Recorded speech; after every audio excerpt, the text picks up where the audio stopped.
Lots going on in the GBG, the good, the bad, and the gossip. Kyle, please fill us in. Since Whitney Houston passed away, there's been a lot of stories surrounding her death, a lot of rumors as to what actually caused her to pass away.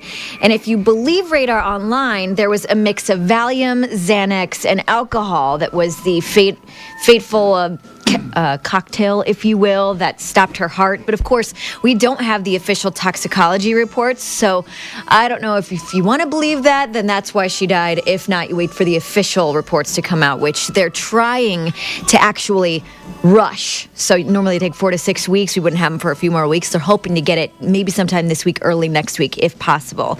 Also, they're talking about different things that people are trying to cash in on. You know, they're getting upset at her label for jacking up the prices of her albums, and a lot of people thought it was kind of weird that they're going to sell the video from her funeral. And that now, is weird to me. The selling the funeral video, that strikes me as bizarre. Yeah, and this might strike you as bizarre too. Now, Bobby Brown could be cashing in on Whitney's death by releasing a tell-all book. According to the Huffington Post, this isn't the first time he's planned to release this book. In 2008, he had a book ready, but it was never published. It never went to the presses or anything like that. So I don't know if he's going back and changing anything, but he is supposedly in talks to get this thing out there. The only problem might be this confidentiality agreement he signed after his divorce with Whitney, which I'm guessing would totally squash any possibility of this book actually happening. I'm trying to cash in on Whitney's funeral. Let me explain. How so? My sister does reality shows, and I said to her after the Whitney Houston funeral, I just texted her, I said, I think you should do a reality show on funerals. I said, like redneck funerals or something, because there's always something going on. There's always something at a funeral, the drama, something happens, screaming and yelling. So yesterday, I'm backing out of my garage with my friends to go to the hockey game, and she texts me, and she says, "What was your funeral idea? I need to know now. I'm in a meeting pitching the network now," is what she says. I'm like, oh my God, you gotta let me work this idea out a little bit, talk to me about it. So I end up calling her. She's like, quick, what is it? What's your idea? Quick. I'm like, redneck funerals. I don't know, your rednecks. Somebody, and my friend Bruce, his mom died. They had to drive the funeral, the casket across the country, and they only have 17 hours. And she's like, whatever, goodbye.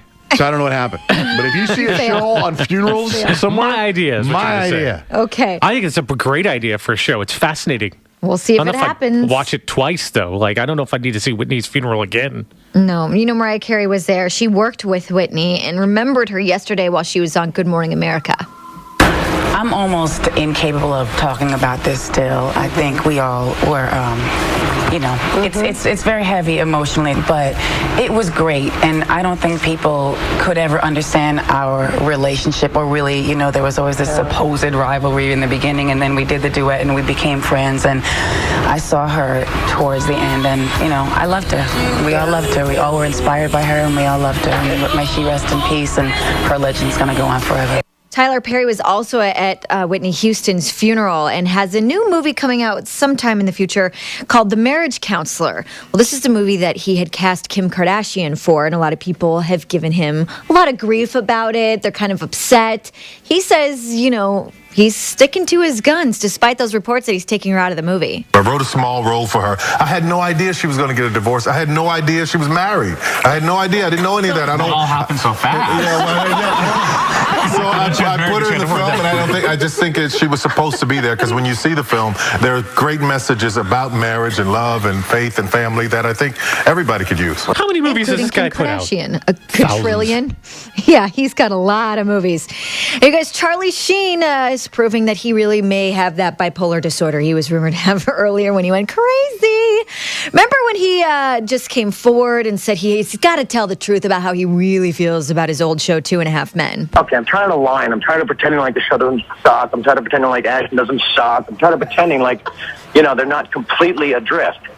Because when you take away the anchor from your show, which they stupidly did, you go adrift. And these guys are approaching like salvage vessel, Now, he's taking back some of that statement. He's apologizing to Ashton Kutcher, saying, "My bad, I was disrespectful to a man doing his best. The rest of the statement, I stand by."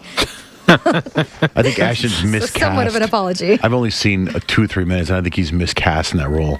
He hasn't gotten the greatest reviews, I'll tell you that. He's too good looking to play the part that he's playing. It's not fun to see a guy, a very, very good-looking guy, play an insecure-looking guy, and then be cocky about it and pick up chicks like that every 5 seconds. Yeah. It's weird. I was watching it the other day, and I was like, that's not... He's in the elevator. He's like, and I'm back with this hot chick. And it's like, it didn't roll right. You know, you got to have somebody... So their face has to be flawed, like a Charlie Sheen or like Neil Patrick Harris. I'm serious, because he's the ladies' man on that show. It's like, that works. That sort of works, right? Ashton Kutcher, too good-looking to play that part. I can't believe this, but I'm agreeing with you. I'm going to have to agree with you there.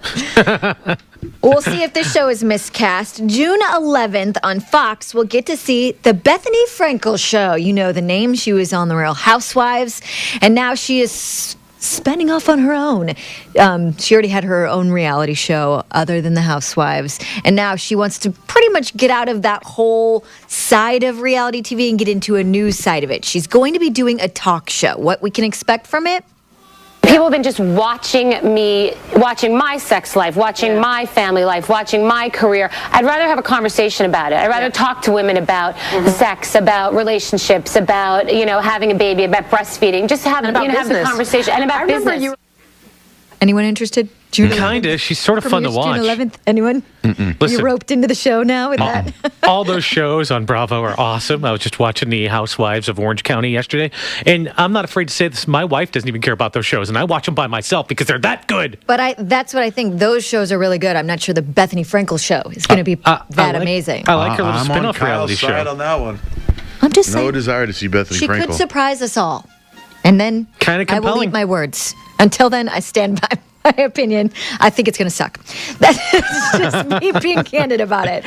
On our website right now, johnjayandrich.com, if you type in the keyword GBG, it is definitely worth the read. You can see the letter that Sissy Houston wrote to Whitney right after she passed away. It was in the pamphlet at Whitney's funeral or homegoing ceremony is what her mom called it. It is very touching, brought me to tears. johnjayandrich.com, keyword GBG is where you can read it for yourself.